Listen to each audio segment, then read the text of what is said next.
Bu mahnı öz yolunu yitiren bir qadına əsr olunur. O, hər şeyin nəzarətdə olduğunu düşünür. Amma yalanla qurulan həyat gec tez dağılır.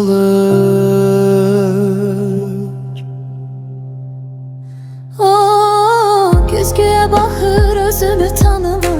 Üzündə təbəssüm, qəlbində qorxu var.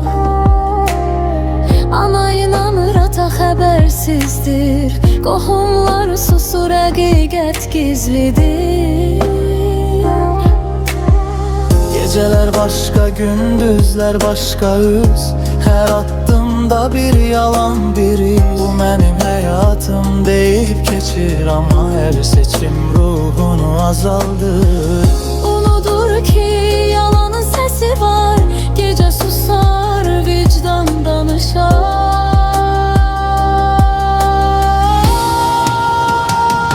Yalanla yaşamak asandır belki, ama sonu həmişə tənha olur. Hamını aldadabilirsen bir gün, ama vicdan seni bırakmır, susmur.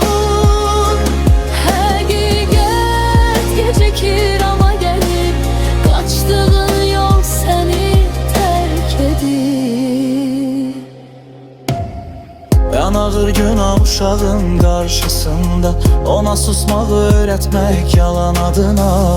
Demə nənəyə, demə babaya. Uşaq böyür qorxu ilə dayağa. O bilmez ki bu yük ağırdır ona. Uşaq yalınla böyümez sona. Bir gün baxar gözlərinə səssiz. O baxışlar danışar sözsüz. Hələ gec değil, geri dön. Bir doğu attım, min yalanı siler. Uşağın üçün, özün üçün, həqiqət səni yenidən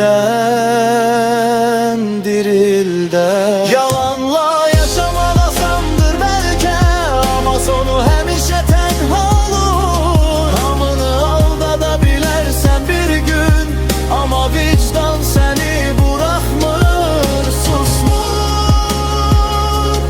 Işığı seç, karanlığı yok. Həqiqət səni xilas edər bir gün.